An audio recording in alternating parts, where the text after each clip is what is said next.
The notification sound on my phone was so ordinary. A single chime, the same one I got for weather alerts and grocery app deals. I almost didn't look up from the sink where I was rinsing my coffee mug. But something made me set the mug down, dry my hands slowly on the dish towel, and check. It was an email from a law firm I'd never heard of. Hensley and Greer, Estate Attorneys, Portland, Oregon. The subject line read, "Urgent regarding the estate of Margaret L. Voss." I had to read it 3 times before the words stopped rearranging themselves. My great-aunt Margaret had passed away 6 weeks earlier. I'd only met her twice in my life. Once at a family reunion when I was 9, and once at my grandmother's funeral 12 years ago. She was a quiet woman, bird-like, with silver hair she wore in a tight braid. She pressed a $20 bill into my hand at that funeral and told me to buy myself something that made me happy. That was the sum total of my relationship with Margaret Voss. The email said she had left me $1.8 million. I sat down on my kitchen floor, not in a chair, the floor. I just sort of folded at the knees and went down, and I sat there between the dishwasher and the trash can with my phone in my lap and the morning light coming through the window like nothing had changed at all. My name is Lee. I'm 31 years old. At the time I received that email, I was a pediatric occupational therapist at a clinic in Columbus, Ohio.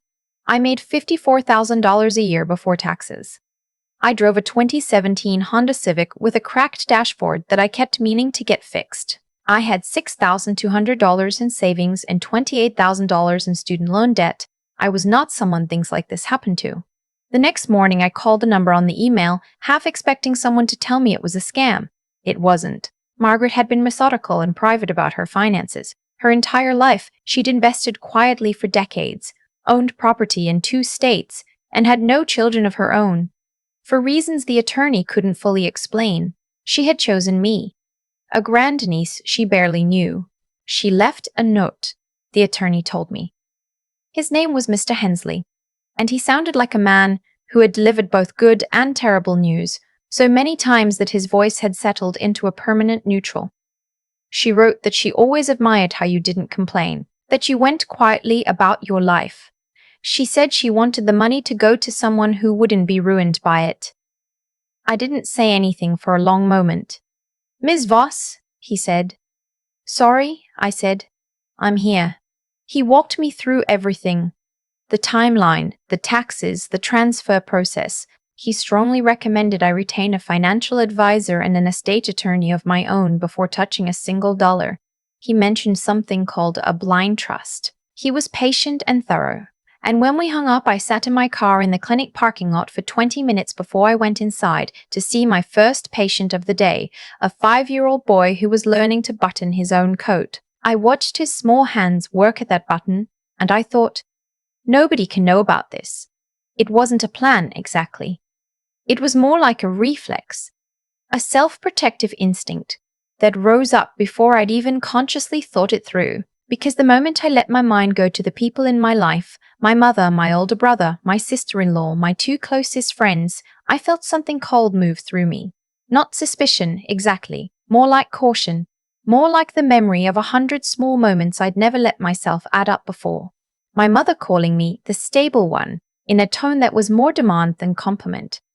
My brother borrowing $3,000 3 years ago for a car repair and never mentioning it again. My sister-in-law's habit of sending me links to things she loved with no context, which I had eventually decoded as a request system. My best friend Yvonne's way of starting sentences with, "I know you're good with money," before asking for something.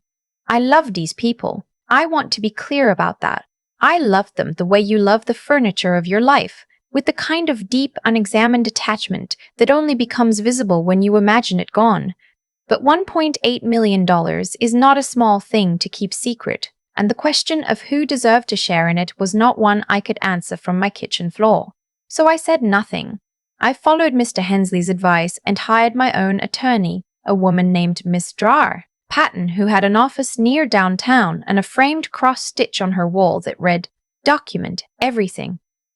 She helped me set up a trust, explained the tax implications, and connected me with a financial advisor, a man named Mr. Prescores, Okafor, who was direct and unhurried. and who asked me what I actually wanted my life to look like. I told him I didn't know yet. He said that was fine, that was honest, and we could work with honest. I did not tell my mother. I did not tell my brother. I did not tell Ivan. I did not tell anyone. I went to work. I rinsed coffee mugs. I texted back. I showed up to my nephew's birthday party with a toy I'd ordered on Amazon Prime and sat in my sister-in-law's kitchen eating sheet cake while people talked about mortgages and the cost of groceries. I smiled at the right moments. I drove home in my Honda with the cracked dashboard, and I sat in the driveway for a while before going inside.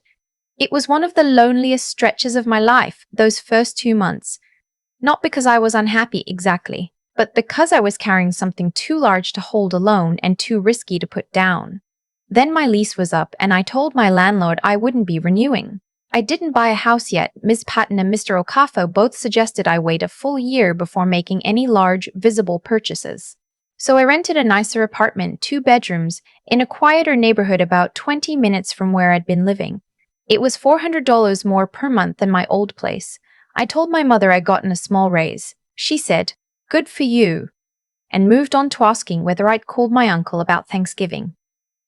That was the moment, I think, when the first small crack appeared. Not in my resolve. In my image of my family. She hadn't asked anything about the apartment. She hadn't asked if I was happy there, or why I had moved, or whether I needed help. She had received the information and redirected. It was such a small thing. But I had been so braced for questions, for curiosity, for interest, that the absence of it landed harder than I expected. I started paying attention after that, not looking for reasons to be hurt, just paying attention, and I noticed things I hadn't let myself notice before. My brother called me almost exclusively when something was wrong. Not wrong with me, wrong with him. His transmission needed work, his roof was showing damage after a storm. He and his wife were thinking about refinancing, and he wanted to run the numbers by me. I was, to him, a resource. A capable, convenient resource who happened to share his last name. My sister-in-law was warmer, but her warmth had a texture to it. It was deployed strategically, turned up when she wanted something, and turned down when she didn't need anything. She had once, in front of a group of people, referred to me as the one who has her act together, and everyone had laughed like it was a compliment. I had laughed too. Yvonne was my oldest friend. We'd met freshman year of college, lived together for 2 years after graduation, and she was the person I would have called first for almost anything. But over the past few years, she'd developed a habit of treating my steadiness as a service. When she was overwhelmed, she came to me. When things were good, she was harder to reach. I had told myself this was just how friendships ebbed. I wasn't sure anymore. Then there was my coworker, a woman named Dana, who sat 2 offices down from me at the clinic. Dana was 63, widowed, and drove a 10-year-old Subaru that she referred to as the old girl. She brought kolaches to staff meetings and remembered the names of everyone's pets. She was not someone I would have described as a close friend, not then, but she had a way of asking how I was, and then actually waiting for the answer that I had started to notice, quietly. The way you notice a window that lets in more light than you realized. 4 months after the inheritance, I decided to run a test. I thought about it for a long time before I did it. I turned it over, looked at it from different angles, tried to find the version of myself that would say it was unnecessary and unkind. But I couldn't find her. Because the truth was, I needed to know. Not to punish anyone. Not to build a case. I needed to know who was actually there. The story I used was this. My clinic was restructuring. There was a possibility, not certain but real, that my position might be eliminated. I was trying to stay calm about it, but the timing was bad. My savings were thin. If it happened, I wasn't sure how I'd cover expenses while I looked for something new. I told my mother first. She was quiet for a moment, and I felt a flutter of hope. "Well," she said, "you've always been good at landing on your feet." I waited. "Have you thought about asking the clinic if you could move to part-time? That way you'd still have some income." "Mom," I said carefully, "I might not have any income." "You'll figure it out, Lee. You always do." A brief pause. "Oh, before I forget, I signed you up for the family gift exchange this year." The limit is $50. Are you okay doing 50? I said yes. I said I was fine. I got off the phone and sat with it. I called my brother the following week. I told him the same thing. Possible job loss, worried about expenses, trying to get ahead of it. I even mentioned that I had a few unexpected costs coming up and asked if, hypothetically, he'd be in a position to help out if things got tight. I said I'd pay him back within 6 months. "Oh man," he said, and he sounded genuinely sympathetic, which almost made it worse.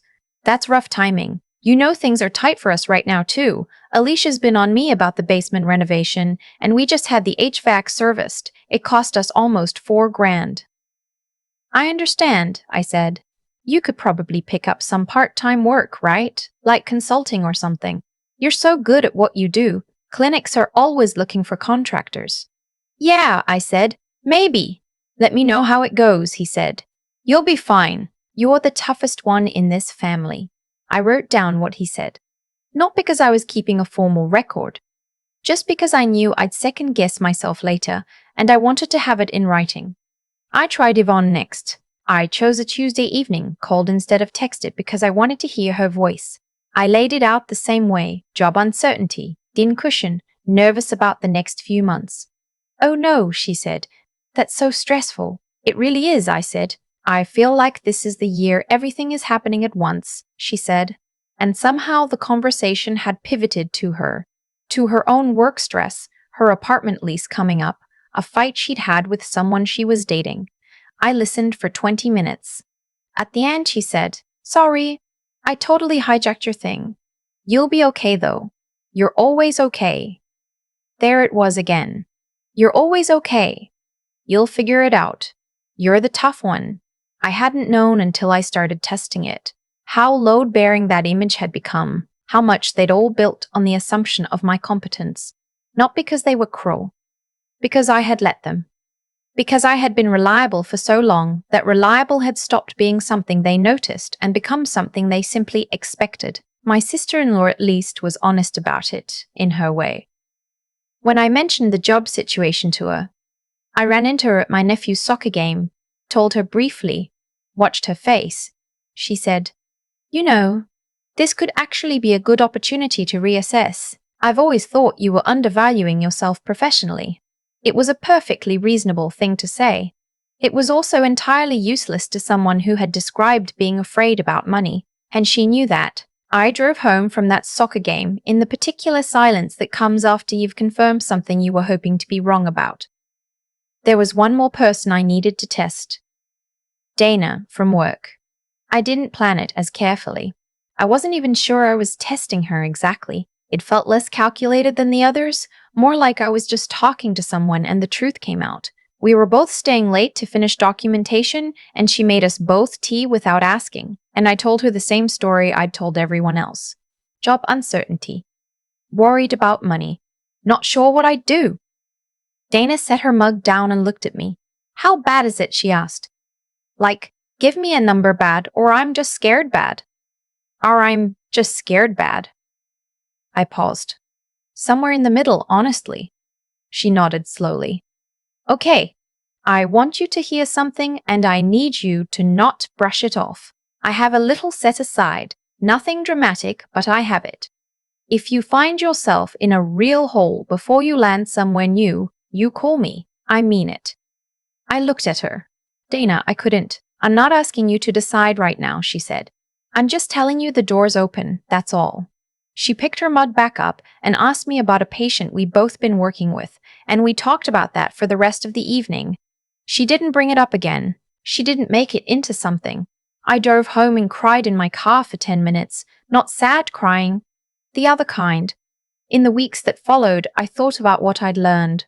I tried to be fair about it, to resist the satisfaction of a clean verdict. My mother wasn't malicious. She was a woman who had survived by not falling apart, and she had taught me the same skill. And there was something complicated and painful in recognizing that her greatest gift to me was also the thing that made her blind to my vulnerability. My brother loved me in the way people love furniture. Present, assumed, taken for granted. Yvonne had her own wounds and her own deficits, and had found in me a steady place to put them. None of them were villains.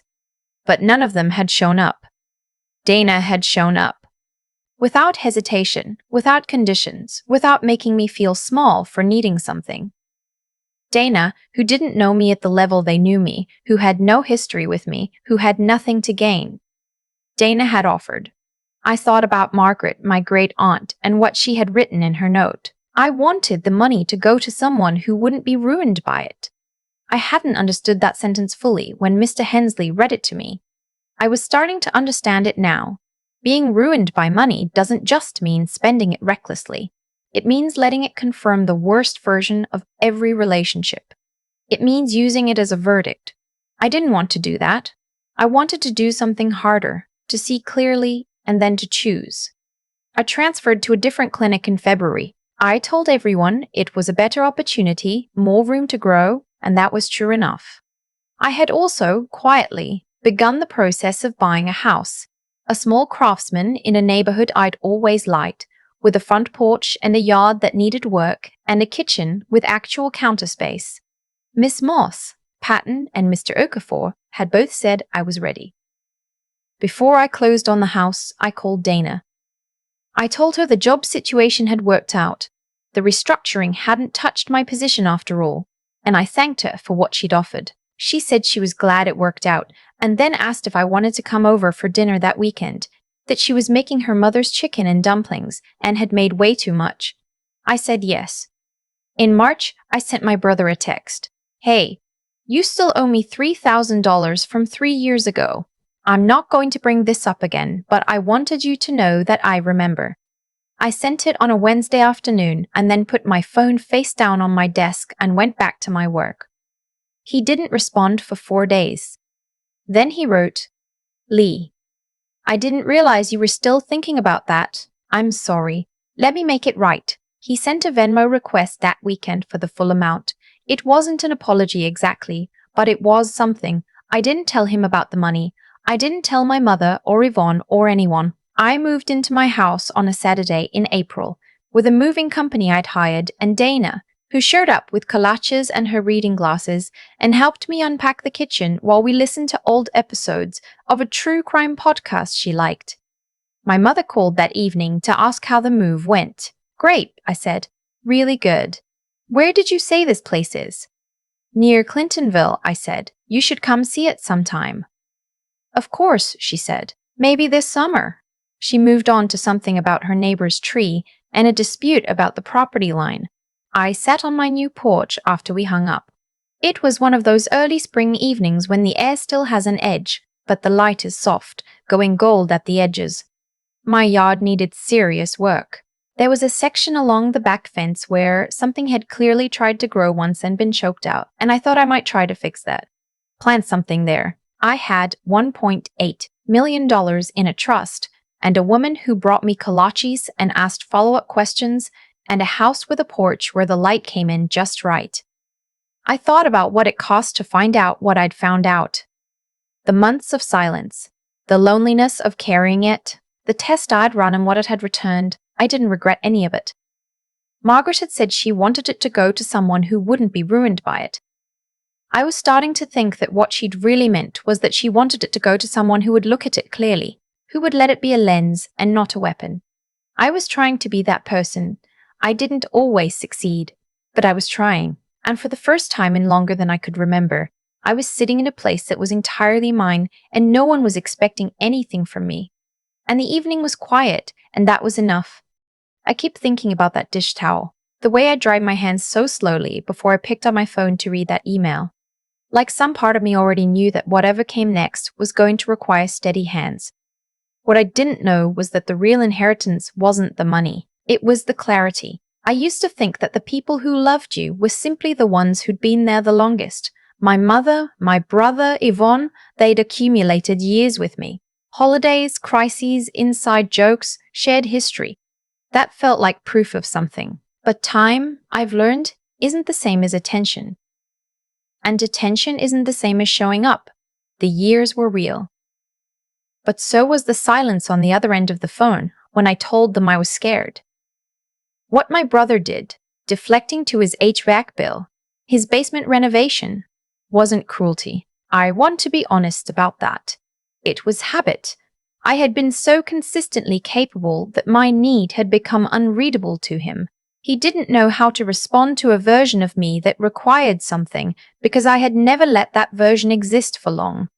That's on both of us. The difference is that I'm the one who had to reckon with it. And the reckoning asked something of me that I hadn't expected. It asked me to be honest about my own role in building the dynamic I was resenting.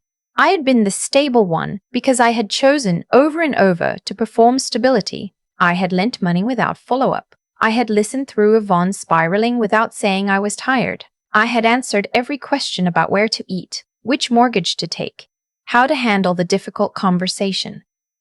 And I had done it so seamlessly that my competence became invisible even to me.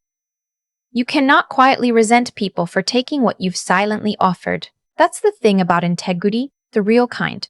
Not the version that's just about being honest with other people, but the kind that requires you to be honest about yourself, about what you've enabled, about the gap between the person you presented and the person you actually were. Dana didn't need years with me to see that gap. She needed about 40 seconds of me telling the truth.